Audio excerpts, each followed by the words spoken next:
Ladies and gentlemen, let's get ready to rumble!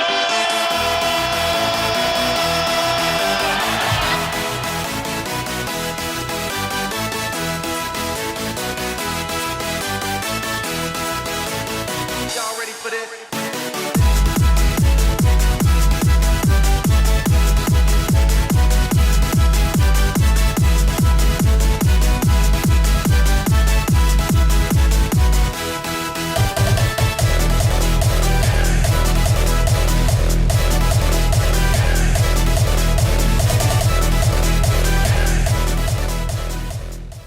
All right, average Jocks fans. This week we welcome, I would say, like Canada's version of Ryan Seacrest in Cabbie Richards. Cabbie, welcome to the show.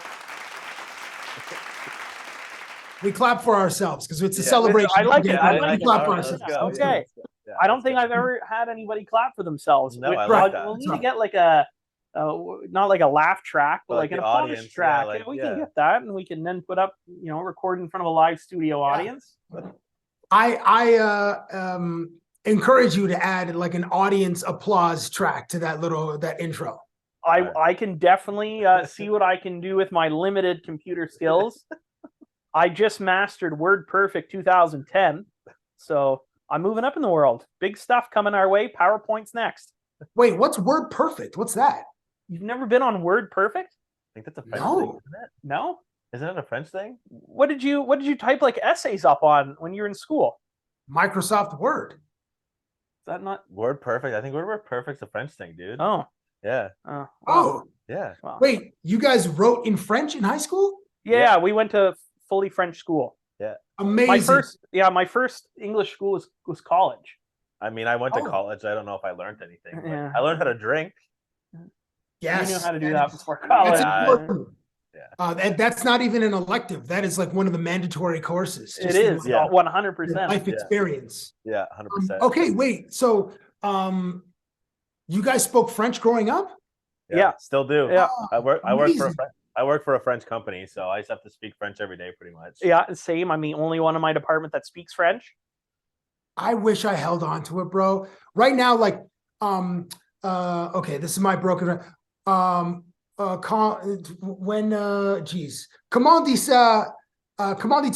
when I travel to? Comment dit-on en français?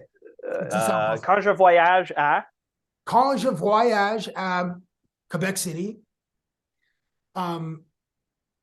les mots que je parle maintenant et tous les mots that I remember. Like, that's it. I remember like 10 words. It's As long as you have poutine, Bière froid. bière froid, you should be okay. Yeah. What's the second one? Bois froid? Bière froid is cold beer. Right. Okay.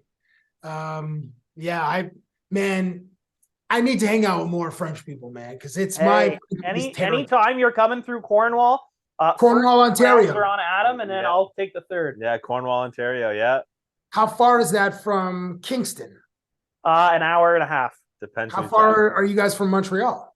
We're between Montreal and in Kingston. Okay. Wow. Yeah. Cornwall, Ontario. All right. I've driven through it. I've just never stopped and like enjoyed like Harvey's or whatever, some local delicious burger spot that you guys have in town. Yeah, Which I will it definitely would not be our Harvey's, that's for sure. It's definitely not made our way in town. That is for sure. Yeah, no. Oh man. So Well, it's nice to make your acquaintances, fellas. Well, Thanks it's nice for having to me on meet this you. on this pod. I appreciate the invitation, and I appreciate whatever conversation, wherever the hell we go in this conversation. Yeah. Let's and get you know what? loose. I think this, for me, like I was telling Adam, and I've told so many other guests, especially when we have, sports broadcasters on. I knew from a kid I wasn't going to go anywhere in sports. So if I wanted to do anything, I had to go the media route. So having Jay on right on a couple weeks ago, did a couple stuff when Hockey Canada was in town with Craig Button. Nice. And then having Cabbie Richards on. I mean, I was a diehard Sports Center guy growing up, Jay and Dan in the morning. But as soon as their one loop through was done, switch it over to the Score, and he would catch Cabbie on the Street. Or Cabbie Thank Unlimited. you very much. Cabbie Appreciate it. Unlimited, and then Yeah. later on when you switched over to TSN, it was Cabbie Presents, and then there was Cabbie Presents the podcast. There Yeah. was, yes. Thank you. Yeah. Man, appreciate the research. Thank you. Well, it wasn't No, it research. wasn't research. That's why I watched it. I didn't have to research it. You lived I don't it? want to age Get along you, with but me? 2003, I was 8. I was having Eggos in front of the TV in the morning, watching Cabbie on the street. Bro, I was eating Eggos at 3 a.m. You were eating it at 8 a.m. I was eating it at 3 a.m. No, I was 8 years old when Cabbie on the street was on. Oh, That's what I was okay. saying. I was 8 eating Eggos Yeah. right before school. Mom's like, "We're gonna be late," and I'm like, "1 second." Cabbie's talking to whoever it was in the dressing room at the time, and then it was out the door. Yeah. Are there breakfast foods that you eat at night? Oh yeah, I can eat a whole box of toaster strudels on any given day. Yeah. Whole box. Toaster Yeah. strudels are a dessert to me. Yeah, though. but That's not a my toaster holds 4 of them, so like I gotta make 4. It's rude if I don't have one That's in right. each toaster slot. Like I just And do you switch it up? Do you put different flavors in each slot? see the flavors aren't as good as they used to be. There's Oh. the blue icing. You don't remember the blue icing? I've never had the blue There was icing. a blue icing. Now it's like I don't venture very much in foods. I like what I like. That's So true. it's always the strawberry with the whatever regular Yeah. white sugar icing. What about cereal? Can you guys crush? Oh, yeah, I big can crush bowls of cereal. at like 1:30 in the morning, watching Yeah. highlights or 100%. whatever. What's your Okay. go-to cereal? oh, Captain Crunch, and Captain Captain Crunch, Golden Grams. Those are my top 2. You know I what? haven't murdered a box in a while, but it's a delicious treat. It's a treat for me now to eat a bowl of sugary treats at anywhere after 1 a.m. Not all the way sober and burning through something that's on Netflix. that Yeah. I'm in the morning. You know what, though? I haven't heard anybody talk about Captain Crunch in a while. I say we petition to have it Cabbie Crunch. No, the captain's an icon, bro. Tony the Tiger, the Leprechaun and Lucky Charms. Yeah. the rabbit for tricks. Yeah, the rabbit for Toucan tricks, Sam. Count Chocula. Fruit There are Loops. like 5 or 6 iconic breakfast cereal like mascots, or I guess an avatar, not called the avatar, spokespeople, Yeah.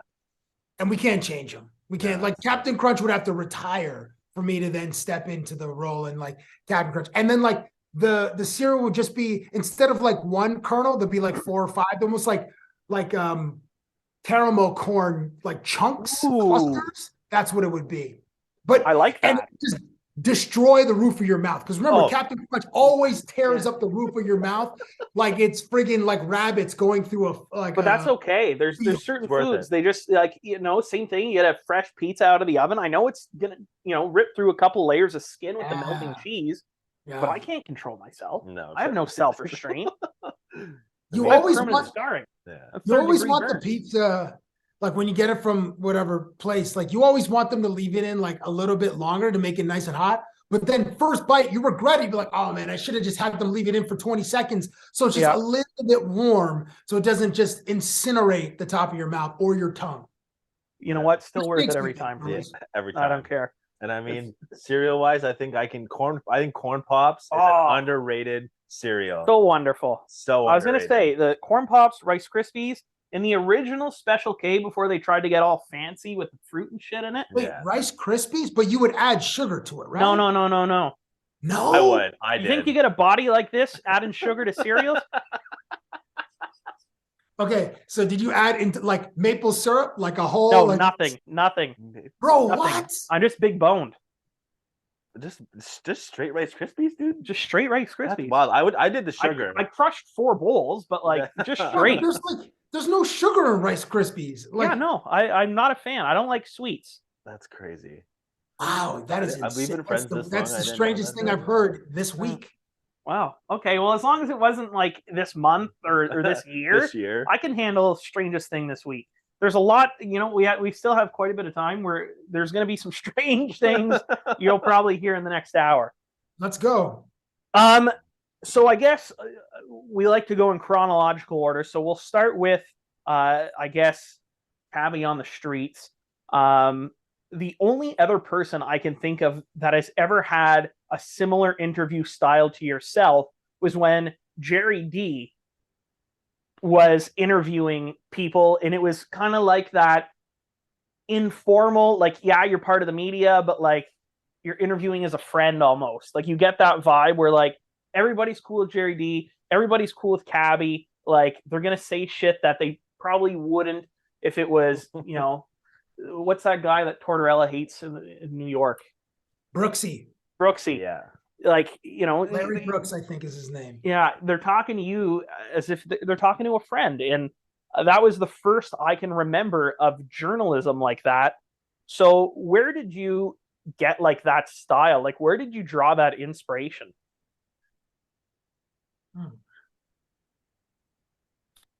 Originally, it was just an idea to get out of the office. And I was a scriptwriter at the Score, and I'm just loud and obnoxious, swearing all the time and just being a goofball.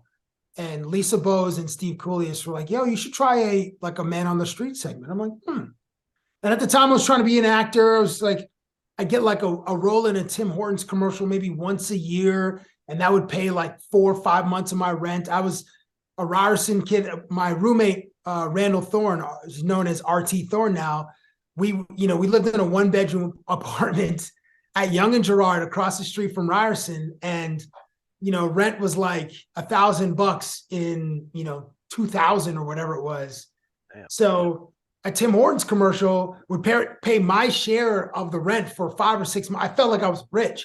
So I'd get one of those once a year, and I was trying to do get one line in small television shows that shot in Toronto, which were supposed to double as New York or Chicago, So it started as a Man on the Street segment. And the only comp that I saw on TV was BET had a segment called Hits from the Street. And it was a guy named Al Shearer. And Hits was primarily in New York, and he would interview random people on the street. I suppose Letterman and Jay Leno, Jay had a segment called Jaywalking.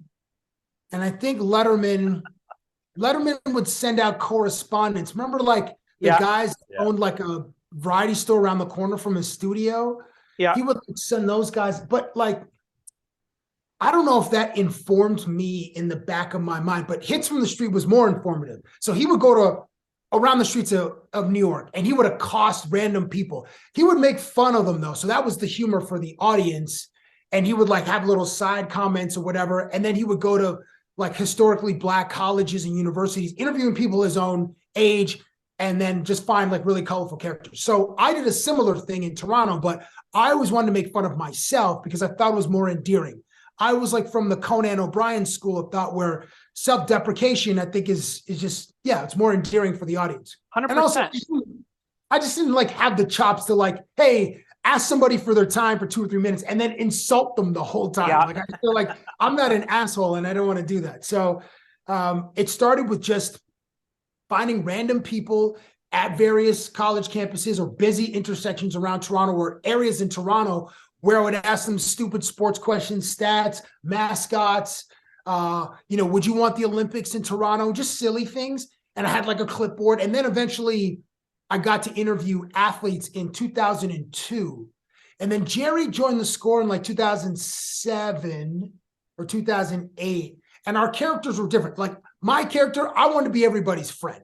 Like I wanted to be Kobe's friend so bad. And Kobe's like, you can't be my friend. I'm like, oh, nice. Like, I'm from Canada. You are nice. You are from Canada, but we can't be friends. And Jerry's character was like, I'm better than you at your sport. And he would always, remind, whether it was like guys that played in the OHL or actual NHL players, he'd be like, well, you'd have like a stat sheet and be like,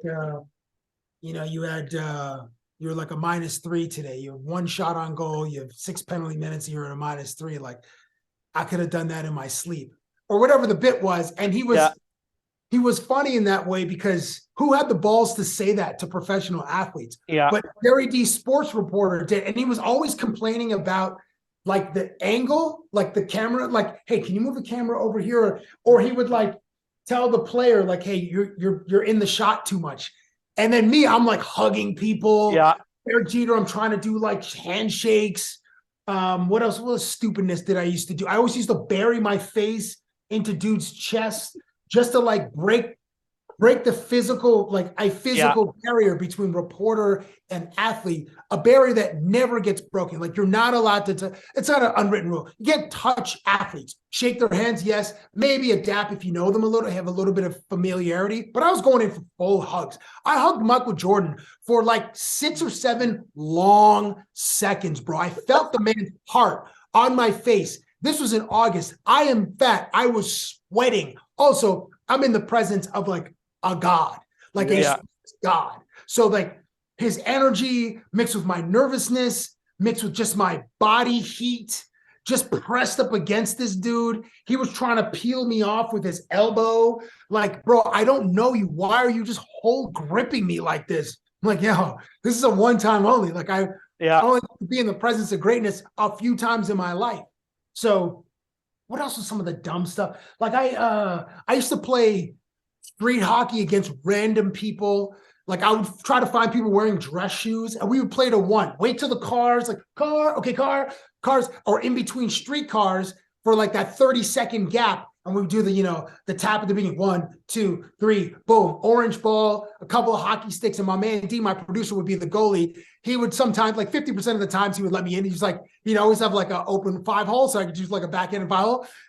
But it just, those were the shenanigans that I was doing because it wasn't done in sports. I didn't see anybody out there in that lane in sports at the time I was coming up. There weren't very many reporters that looked like me. Like I remember Ahmad Rashad when I was a kid hosting NBA Inside Stuff, and Ahmad Rashad was really good friends with Michael Jordan. And I was like, wow, this is amazing. Like he has so much access to Michael Jordan. But I didn't see any of that in Canada. Other than, David Amber was he was a host on TSN, and then he went to ESPN. And before David Amber, like I saw Hal Johnson on TV, and Hal Johnson was doing Body Break with Joanne McLeod, maybe? Oh my God, Body Break. Wow. Man, that's a blast from the past. Yeah. Icons. They're icons. But like I didn't have a lot of, like I didn't have a lot of people, There wasn't a lot of representation. Yeah, and I didn't even know that being on TV was possible when I was in high school, because I just saw like Will Smith and Denzel Washington on like in the movies or on television. But I'm like, I don't even know how you can even get a job in TV. So once I figured out, like it was really at Ryerson, they're like, yeah, you can go intern at a station and then learn the ropes that way. I'm like, oh yeah, you can do that? I had no idea. But yeah, so after things got cooking a bit in like 2002, I went to Sportsnet and I hosted a basketball show called NBA XL, and I hosted a baseball show. I was contributing to a baseball show called J-Zone. Now, these were 30-minute magazine shows where I was like the in the field reporter. And that's where I really started to like interview athletes. And the shows, I don't know how many people saw those. More often than not, people will reference the stuff I did at the Score, and specifically like 2005 to 2010. Like those are the prime Kobe years, and that's what most people remember about my time on the Score. Not the early stuff that I did from I started in 01 and then I left in 02, but that 05 that's when I got to drink out of the Stanley Cup. No business doing, like, did not earn that privilege, but I took advantage of it. I was in there with goggles and a yellow poncho when the Detroit Red Wings won in 2008. There's a moment where Chris Chelios is like, "Are you a real reporter?" I'm like, "No, sir, but I want to know." Like I just continued on, and like Chelios was just like, he's like, "You are so weird." And now he's on ESPN with Subban, and we have, I mean, PK. I don't know if he'll go to the Hall of Fame, but PK is he's a star in hockey, and obviously has credentials to be on the set of ESPN talking hockey. But we have similar energy. It's big, we're loud, brash at times or whatnot. But yeah, Chelly, there are a lot of guys who's the president of the New York Rangers, for Chris Drury, did not like it at all. One time I was covering the 2009 playoffs. I believe the Rangers were playing the Capitals. Go to the Capitals dressing room. I have a laptop. I'm asking Ovi. I'm like, Ovi, let's start a blog. He's like, what is blog? I'm like, well, it's just like a diary. We can. So I'm like, do you want to do the first entry? He's like, cool. So he's like, oh my gosh, coq de la, which means how you doing? I'm like, all right, cool. Yeah, coq de la. And then that's it. I was like, okay, that's a great entry. And on that 09 team, I became friends with Brooks Like. Yeah. But then I would go to the other dressing room. Chris Drury's like, are you here to ask stupid questions again? I'm like, yes, I am. Yes. Just audible sigh. I'm like, ooh, this doesn't feel good. So I'd ask like one or two and they just like keep it moving. I go find Mark Stahl, who was like 21, 22. I'm like, Mark is more, he will joke around with the bit. And I had this running bit with all the Stahl brothers. I'd said I was the fifth Stahl brother. And at the beginning of I remember that. I would give each one $20. I said, hey, Mom, before we start, Mom told me to give you $20 for lunch. So I gave like $80. So every Jordan, I ended up giving like 120 and Eric probably 140 or 160. Eric never gave the money back. Mark always gave the money back. And then Jordan was like 50% of the time. I was just trying to carve out my lane. And I was empowered by like the stuff that Tim, Sid were trying at the Score on the Score Tonight in like 2002, 2003, 2004. And our boss at the time was like, he didn't say we are the underdogs, but we knew we were the small upstart network. So we could try a bunch of stuff. And they just encouraged us to be our full creative selves. So when Tim is speaking patois, Sid is cracking jokes in between highlights. Sometimes stuff that we definitely couldn't say in 2023, but in 2003, we could get away with a few things. Yeah. McAuliffe had a nickname for everybody. Sid had a few nicknames. Tim and Sid invented the Dion Phaneuf, like this song, which I eventually brought to Dion Phaneuf. I'm like, are you aware of this song? He's like, yes, I've seen it. And then I got him to sing. Anyway, I'm rambling on, but the Score was a great time creatively because the network allowed us to take big swings. I had total creative freedom to go accost the Derek Jeters of the world. Obviously, Kobe, Steve Nash. I was accosting. I asked Wayne Gretzky for his number once. He's like, "What? You want my number?" I'm like, "Yes, I do." I've asked Gretzky and Kobe for their numbers. Gretzky said his number was 480-999999. Not even a seventh digit for the bit. He's like 493.99. And then Kobe was like, 1-800 never ever call me ever. Next time I saw him, 1-800 never ever ever call me ever. He would just elongate more nevers and evers in there, and that's how I was able to create moments that I hope that the audience enjoyed when they were watching it on the loop, or when maybe they're watching our videos on thescore.ca.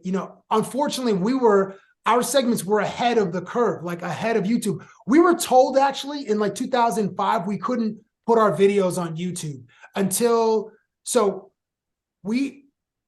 most of my Score stuff, people only remember from seeing, but they can't go look up unless somebody recorded the Score on, their computer and then uploaded it there are some of those videos and they just upload it to YouTube. But if we were allowed in 2005 to post everything that we did, these short form videos, then you guys would have blew up.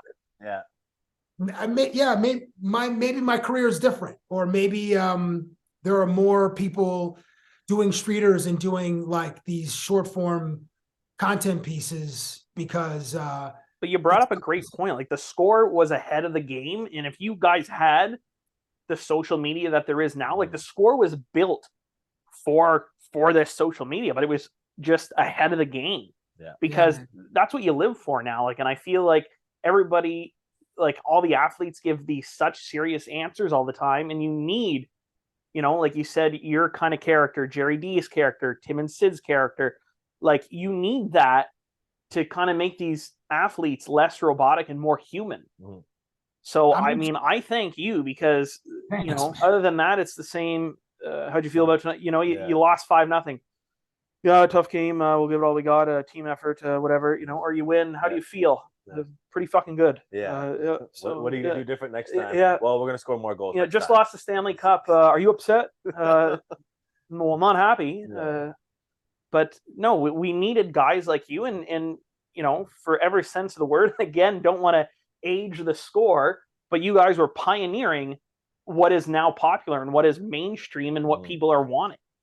Thank you, man. Appreciate you saying that. Now that I have somebody from the Score, I've had a few guys from TSN. So you started with on the Score, obviously. Do you remember the show Stump the Schwab? Of course, yeah. He- That was like the Schwab. I was don't an remember. icon. He Stump thought the I was Schwab. making it up, and I remember watching that show religiously, and that dude never lost. Rarely, yeah. There was, and I think it was discovered by Chris Berman, just as it was Howie something, and he was just like a brainiac, like stats nerd that was at like in the archives department or something at ESPN. We had a version of the Schwab at the Score. His name is Steve Fellon, and he is just, and he runs the stats department at Sportsnet. He's just like a savant. I'll ask him. I contribute on Hockey Night in Canada on Saturdays, doing like a short betting preview, and then I have a couple of like first intermission in the early games, first intermission spot in the late games. But I'll send a note like, give me the top 10 scorers in the first period. Like, who are they? And then which teams have scored the most in the first period? What are the records of how many times have the Vancouver Canucks blown 2-goal leads? And then the email will come back in like 3-4 minutes. I'm like, how do you even find this, bro? Like, how strong is your Google search game? It must be. Or are you just relying on your brain and you just go to Google for confirmation? But anyway, Steve Fellon was just a savant when it came to stats. Yeah. Well, last week the guy we had on. Yeah, we had Liam McGuire on. Not sure if you're familiar with him, but he is another savant. Adam called him the Rain Man of hockey. But just crazy. Like, we would just in the middle of the interview just throw out who won the Stanley Cup here, and he would go on for like 3-4 minutes about who scored, the time of the period they scored. Fun fact about that guy, and like we're throwing like 1904, 1917, like just random years, and he's just spitting out facts. Yeah, like I mean, I have some useless facts in my brain, but not that far. Like, I mean, but gotta give it to those guys. They keep it going, I guess, right? So yeah. Does Liam have a girlfriend? I know his mom lives with him. All right. Yeah. So maybe not, or maybe he does. Who knows? I'm not sure. I know he has a couple kids. So eventually there was a Mrs. McGuire. I'm not sure if that's still a thing. I'll get back to you on that one. Great. So you went from the Score, you made the switch. We'll skip a couple of years. You went to TSN, you did Cabbie Presents. Yes. So, I mean, you go from the Score, like you were saying, that was, super, do something creative, take these big swings. And I know talking with Jay a few weeks ago, it sounded like him and Dan had that leash for a little bit. And then that kind of got reined in once they started with their layoffs of, this is what we're doing now. You're inside this box, work within this box. Would you say when you went to TSN, it was a similar situation where your swings couldn't be as big, or you were kind of stifled a little bit more in your creativity? No, it just, the tone was different because it was TSN. And obviously with every passing year, society's wokeness. No, that's not the right word, but like the I guess political correctness plays a little part, but like the sensibilities change. We mature as a culture. So like at the Score in interviews, I would bring up talking about girls, like what's the best road city to meet new friends or meet girls, like that really couldn't play on TSN. So, which was great for my development because I relied on that too much at the Score. So it was like a crutch. So I needed to like evolve. And So I tried writing sketches, and they weren't great. None of them really were very funny. I just tried to push myself artistically, with some success. Some things weren't great. I was lucky to develop like a pretty good relationship with a few players, like Mike Richards, who gave me a ton of, and Jared Stoll gave me a ton of access in their lives. Whereas we did a segment at Jared Stoll's house in between game 1 and game 2 of the Stanley Cup Finals. LA was playing this was, I think, in 2014. So they're playing. Out of the Rangers. Rangers were 12, but I think this was in 2014. Yeah, so I don't know. Like eight guys were at his house for this interview. I'm like, this access is insane. Right now in my life, it is difficult for me to get an interview with the Toronto Maple Leafs, with Mitch Marner and Austin Matthews. Yeah. And like and this is regular season. The stakes are the highest during the finals. Yeah. And I was at this dude's house with 7 of his teammates sitting in his backyard. Like, it's crazy how some clubs are so protective of their stars, and other clubs are like, if I would just circumvent the PR staffs, I just go right to the players. Like, yo, you want to knock some out in like next week? And I'm like, yeah, cool. Because they're generally cool. Yeah. And it's the gatekeepers who aren't. So in the evolution of Cabbie Presents, I did get to go to movie junkets a lot more, which was cool to like meet stars. Junkets are very hard because you only get 4 minutes with a person, and in 4 minutes you try to develop some kind of bond. It's very difficult, but it was fun. Like when I had moments that paid off. For example, I went to the Horrible Bosses 2 junket that was with Jason Sudeikis. Charlie, who always I forget his last name, but I know exactly what you're talking about. He's in New Girl. Yeah, Charlie. No, he's not New Girl. Your thing is Always Sunny in Philadelphia. But yes, Always Sunny in Philadelphia. He had his scruffy beard. Sudeikis, and then I'm gonna look it up. And then oh my gosh, and Jason Bateman. Yeah, Bateman. That's right. Yes. And then so also I got to interview Jennifer Aniston. And at the end, I don't know even how we got to like the topic of hugging, but at the end of the interview, I hugged her for like 5 seconds, and then at the end got a little extra squeeze, and I was like, wow, this is me. Because the lanes that I carved out for myself were sports and pop culture. Like, always wanted to bring entertainment into the conversation, sneakers, food, movies, all that. Just I wanted to make athletes as relatable as possible. And when I got to like interview these stars, so I got to hug Jennifer Aniston because I always want to be friends with people, and I want to be a proxy for the audience because I'm just kind of like this chubby everyman. And then I can, hopefully my experiences, the audiences enjoy because like I have access to these people. And then one of my favorite ones was The Hangover 3. So it's Zach Galifianakis, Ed Helms, Bradley Cooper.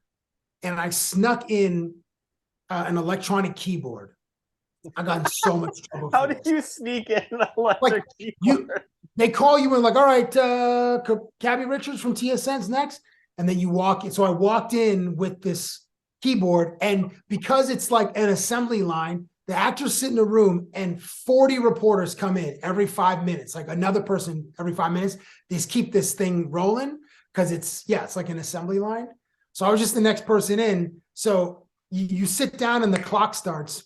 So I just kind of put it off to the side. I brought them wigs, like these mullets, because I'm like, you guys have like Canadian sensibilities in your humor. And then I brought out and I was so nervous because I hadn't tested the Casio friggin' keyboard. Then Ed Helms, I said, Ed, at the end of Hangover 1, Hangover 2, you improvise a song. I was hoping you could improvise a song in this interview. He's like, yeah, sure. So I pull out of the box, boom, put on his lap, turn up the volume, and then he sings a song. And man, I got in so much trouble for that. But like after I left, the publicist was like, what was that? You didn't clear with us? You didn't like, fine. Like if this is the last junket that I do, that's fine. Like I got this great moment with these guys. Yeah. I'm sure they weren't pissed off. The audience will enjoy it. Like just relax. So What was my point about that? God, I can't remember my original point of why I went on that tangent. But just getting different experiences at TSN, hosting the ESPY's red carpet, which was cool because we had a position on the carpet, and we would bring, my man D and I would always like brainstorm, like, what can we bring to the carpet to make it fun for people? So one year we bought freezies. We had to like send freezies to our hotel in LA because freezies are Canadians. They don't have freezies in the United States. That's true. I forgot about that. Yeah. Yeah. And once a year we brought ice cream. We had like a little ice cream machine, like soft serve ice cream we rented. We had like little fans. So we had a bunch of nonsense, but we always want to like bring fun and relatability to the interviews and just do stuff that would make our content memorable. And hopefully we succeeded more than we failed. Well, 100% you succeeded.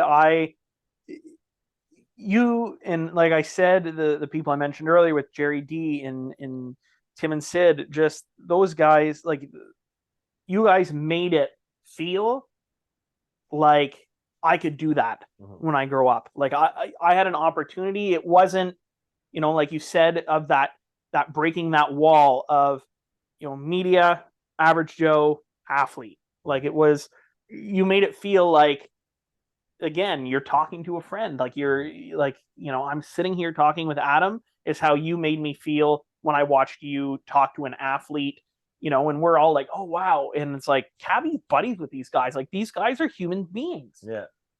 That's a big thing that a lot of people forget, right? Like these guys are humans, man. Like you said, like you went into that movie for The Hangover, like, did a crazy thing. The publicist was mad, but I bet you when you left, the guys were probably like, you know what? That was fucking funny. Now my day's made because it wasn't the same 4 questions. Is there going to be another one? Was this one better than the other 2? Like you always had, like, even like you said, like, the Kobe stuff, like, you always asked for his number, but he low-key always laughed. He always had a laughing face. Like it always made him laugh. And like, again, you always went out and like, you made the interviews fun for those guys because they get the same questions all the time. Like, it's one of my like interview hacks, and I think it started with Kobe, was bringing props, because it was always like fun to be doing something. And I think the first prop I brought was either pillows and CDs, because I wanted to have a sleepover at his house. He's like, you don't think I have pillows at my house? I'm like, well, yeah, but I don't want to impose. But I'm asking to stay at his house. But I'm saying I don't want to impose, so I brought my own pillows. And this is how long ago it was, because I said CDs, not like I brought my Spotify account. Like, so yeah, props definitely helped to like either elevate the relatability or elevate the humor in the interview. Sometimes I brought a vinyl record of a group called In Excess in an interview with Hugh Jackman, who's from Australia. And in Hugh Jackman's youth, In Excess was like a really big rock group. And the lead singer unfortunately passed. I think they only made 1 record or maybe 2 records. And one was called Kick, and it was like their big album. And then when I gave it to Hugh Jackman, he's like, oh, I was listening to this in the gym. And then we started singing or humming like one of the main songs. I'm like, oh, this is awesome. This is exactly what I wanted, for him to have nostalgia wash over him and then just give us a moment where the audience wasn't anticipating. Yeah. And I found that to be a successful tool in my interviews. It's like, and this is one of the harder things is like coming up with like unique props for a specific athlete. And it was hard, man. It caused me a lot of stress. I'm like, oh my gosh, what am I going to do with Brad Marchand? Or like, what am I going to do with Jose Bautista? What am I going to do with, and just have that question repeating in my brain 400 times before I land on something or land on like a starting point. And then it becomes like, oh, then I follow like a thread and like, oh, okay, here. Well, we land here with Batista on like, I don't know, chicken sandwiches, or I got him once to eat a hot dog outside of the Sky Dome. for this stupid bit that I was doing about the CN Tower. And I got him to walk around the Skydome about 90 minutes before the game. And people were looking at, and he was in full uniform. But people were looking like, that can't be Jose Bautista. Like, why is he outside of the stadium? The game's at 7:05. It's 5:30 right now. Like this, it can't be him. Like anyway, I've been lucky with some of my silly gags, and thankfully the times where I've caught people in good moods, they've been excited or enthusiastic or playful in allowing me to be goofy. Now, sometimes it falls flat. I'll try to think of a good example. Oh my gosh, what was the last one that really just bombed? I mean, it's good that you have to think about it. Yeah, I mean, yeah.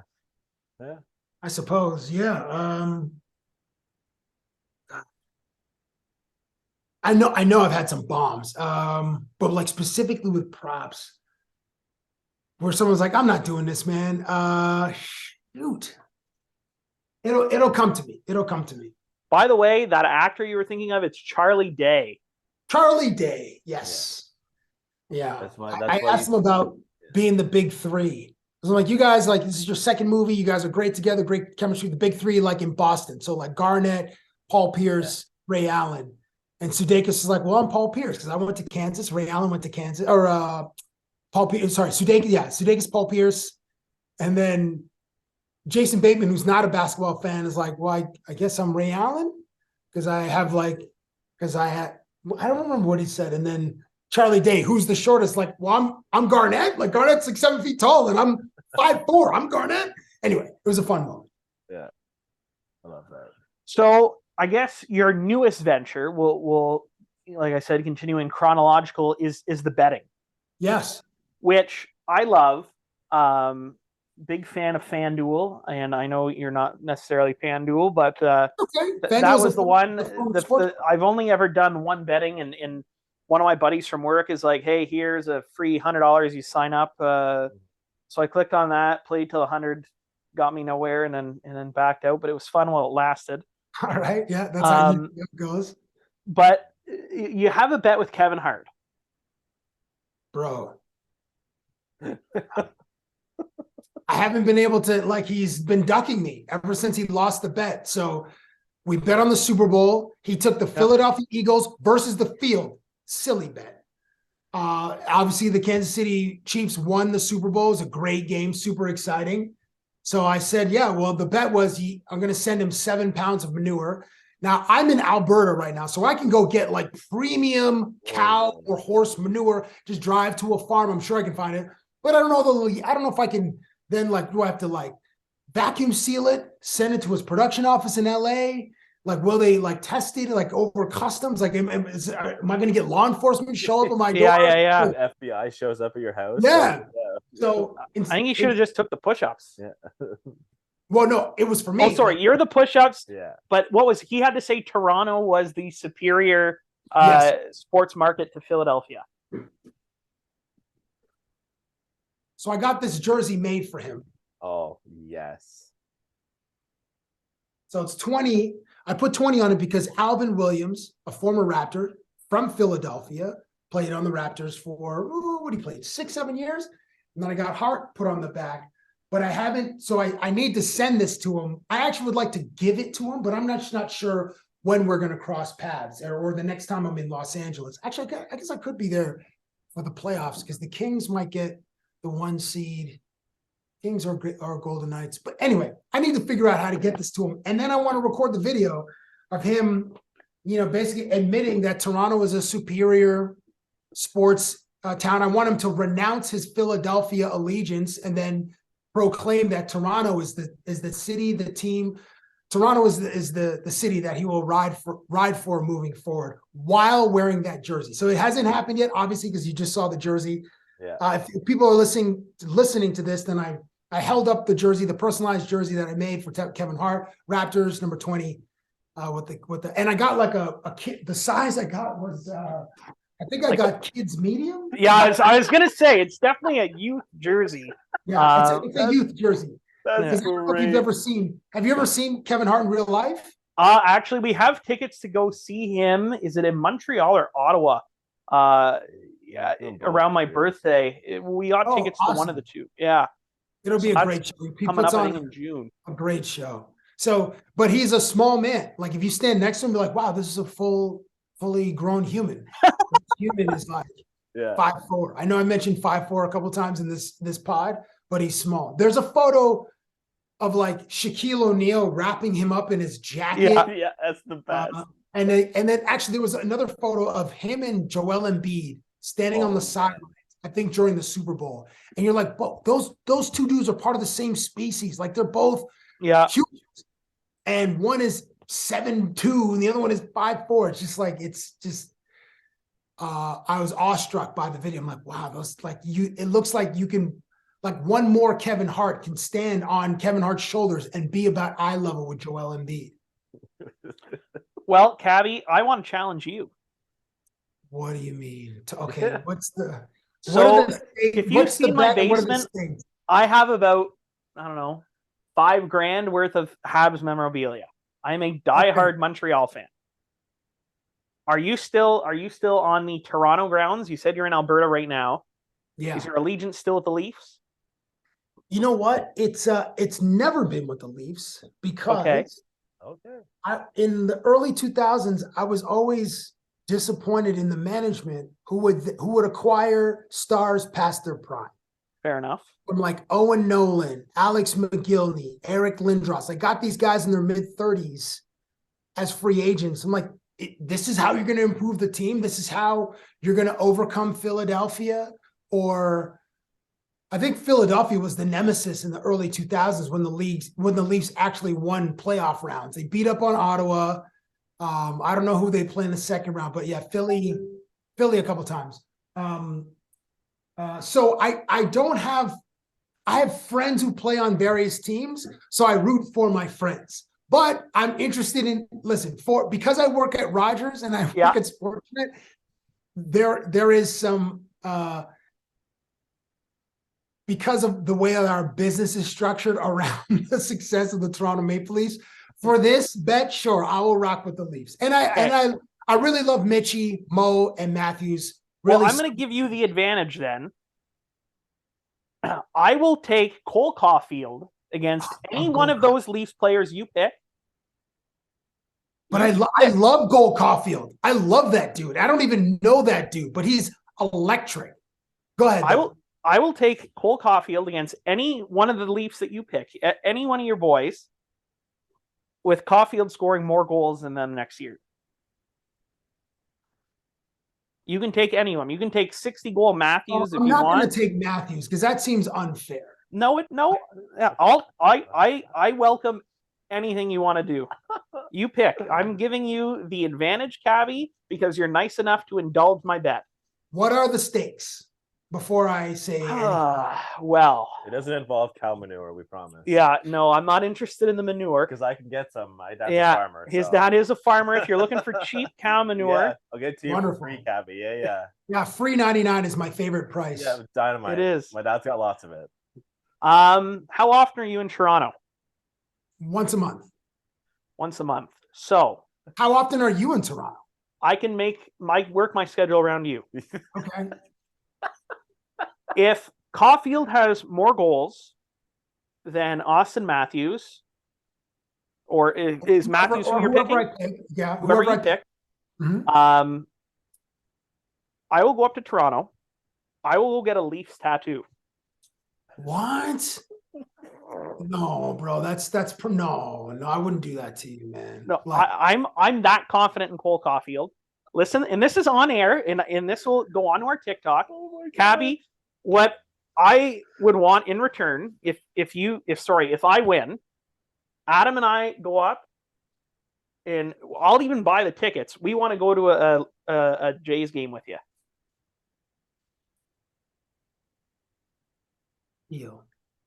No, you listen. It will be my treat if I lose the bet. I'm not going to be like, yeah, meet me at the Jays game. Like, I know, but the treat for us is to meet Cabbie Richards. I mean, and get to watch a Jays game with you, man. Come on. Yeah, I mean, we like to go to Jays games anyways. Just meeting Cabbie Richards is the icing on the cake for us. but I'm 100% serious. I will get a Leafs tattoo. I will go to Toronto and get a Leafs tattoo. You can pick it. I don't care if it's a St. Pat's. I can get Austin Matthews' name. I don't care. You pick what Leafs tattoo I get. Wow. I didn't know this before this. Yeah, Adam did not know. I said I was going to see if Cabbie would do a bet, but wow. God, I wouldn't, man. It's so I would not offer if I was not confident and okay with it. What is it? It's his shoulder, right? That's why was it a shoulder injury that sidelined him for the rest of the year? Yeah. Shoulder. And then you guys are trying to get Connor Bedard. Now that's interesting. So now I got to think about this, because if you guys get Connor Bedard, I don't think so. Yeah. Columbus is too good at what they're doing right now. Yeah. Columbus, we're falling on Adam Fantilli right now. That's where we're kind of hoping for. Who's wonderful. Like, there's anybody in the top 4 I'm okay with. Yeah. But like I said, you pick whoever you want. Hold on, wait. Well, Bedard, I mean, has a rookie ever played on the top line? Like, will he play between Suzuki, like on the other? Oh no, Bedard is a center, right? He is. So, I mean, I think Suzuki, Caulfield play together. Whether it's Bedard, Fantilli, I mean, Carlson's a winger, but let's say we ended up with either of those two centers. You can't get Bedard. Oh, sorry. I was going to say you can't get Bedard and Fantilli, but no. I'm saying either or, both of them are centers. I don't think Caulfield plays with them. He has too much chemistry with Suzuki. I think he might end up with a Anderson if he survives free agency and trade deadline and that kind of thing. But okay, so we have to revisit this in like a year from now as we're approaching the end of September. I just wanted to get the framework working if this is something you'd be interested in. Oh, I'm in for this. Yeah. Okay. I love this. Yeah. I'm not even a part of this, and it's great because if he loses, I get to watch him get a Leafs tattoo and laugh at him the rest of our lives. And if you lose, I get to meet you while watching a Jays game. I mean, to me, it's a win-win though, because I mean, I don't like the Leafs, but how many people can say, you know what? I got this tattoo, losing a bet to, like I said earlier. Hold on, but you could get a Leafs tattoo and then just the next day add the word sucks underneath it. I would not. Gentleman's honor, Scout's honor. I only did that's 1 not year Scouts. Scouts is 3 fingers, not 2 fingers. Bro, you're not even a scout. You're not even doing it right. You held up right. It was Cubs for 3 fingers. Full on Scouts. Thanks for calling my fucking bluff. Yeah, you're a bold-faced liar on your own. Call your shit. Scouts. I wasn't old enough for Scouts yet. It was Cubs. So Cubs. Yeah. I will leave it however you want it. I don't care. Like I said, I lose the bet. I can say I lost the bet to Cabbie. Yeah. Cabbie picked this tattoo. Okay, so whatever. I'm going to go with Mitchie. Mitchie is the guy who I'm. Oh, so you're not even waiting. Now we're saying Mitchie. Mitchie versus Caulfield, because and I don't know if I think Mitchie. Like I'm thinking, okay, 30 goals, like Caulfield for sure. Caulfield was on track to score 40 this year. So if he is the similar trajectory next year, could Mitchie score 40? Ooh, depends, blah, blah, blah. I mean, he's a playmaker first.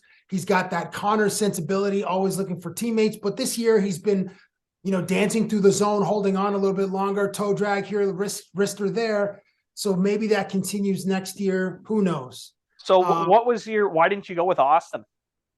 As it would just be unfair. I wanted to at least be competitive. Yeah, like Austin, I think it is competitive. Bro, the guy's what's Austin at right now?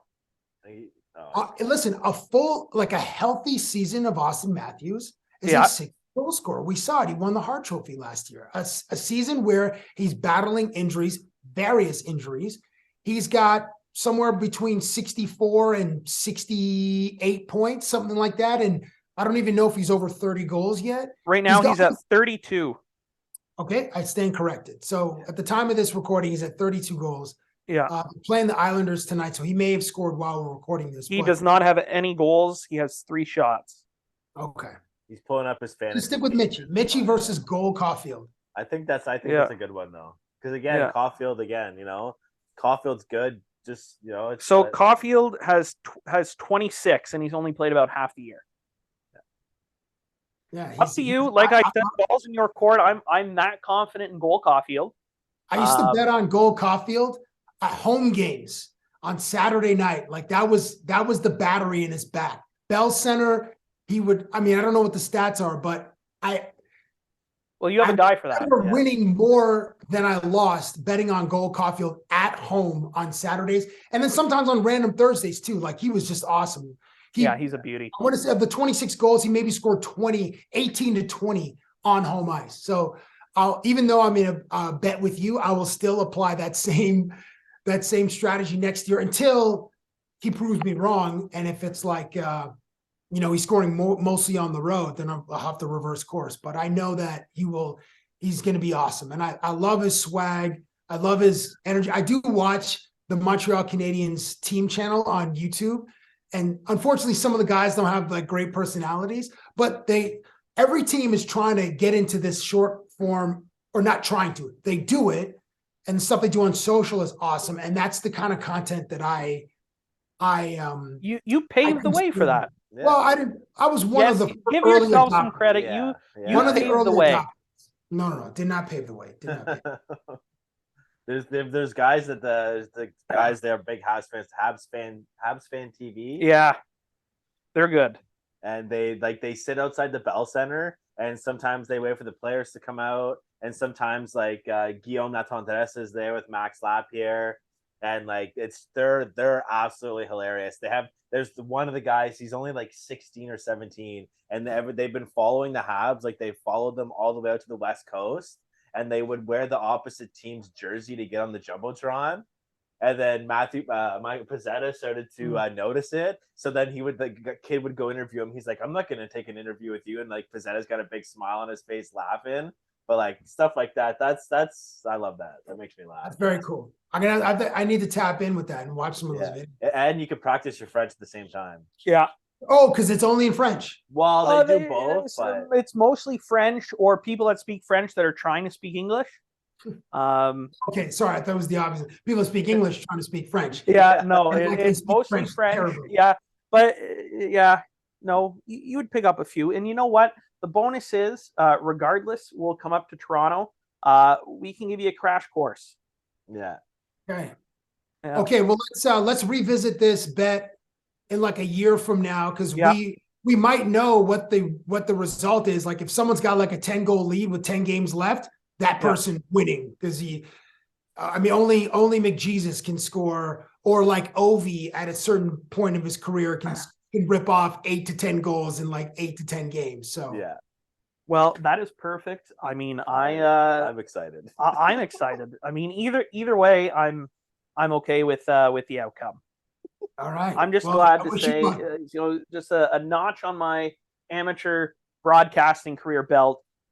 Got a bet done with Cabbie Richards. Yeah, there you go. Love it. I love it. You know what? We are going to, I guess, wrap it up here. It's already been an hour. I don't want to take any more of your time. I thank you so much. It has been an absolute pleasure. And I mean, I guess this means we'll have you back on the show, and we'll discuss around this time next year how our bet went. Yeah, let's go. I look forward to it, fellas. And so do I. The offer still stands. If you want to get manure from his dad, yeah, it still stands. There's lots of it. Yeah. All right, I'll let you know. I think Alberta has some pretty manure-rich soil out here, but if I do need some from Ontario when I'm out there, I'll hit you up. All right. Sounds good. Thank you very much. Fellas. Have a good one. Yeah, thanks, Cabbie. Appreciate it. Before you head out, enjoy some toaster strudels tonight. I will. Yeah. I will. Thank you. You're welcome. That's it.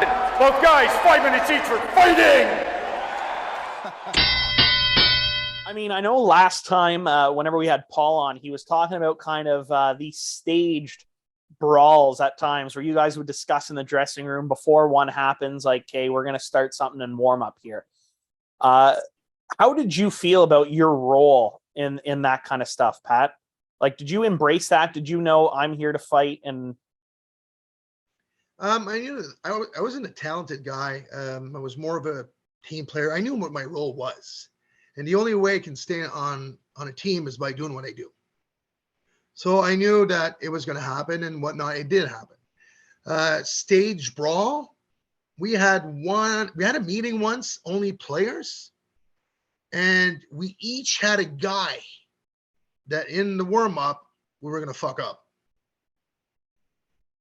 And it did happen. It really did happen. That wasn't for the Comets. That was for Saint Jean, but it did happen. We beat the fuck out of them. I like it. I wish that hockey came back. I mean, we've had other senior leagues in town since, and I don't know, it's not the same. But you know what? Hockey isn't the same anymore.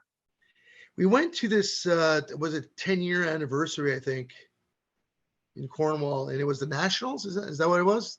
Yeah. North America. Yeah. I'll always remember it.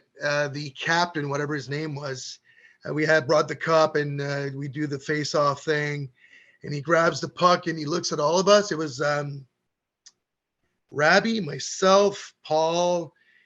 We were about 7 or 8, and he looks at us and says, "You guys ready to fucking dress? Because these fuckers are chicken shits."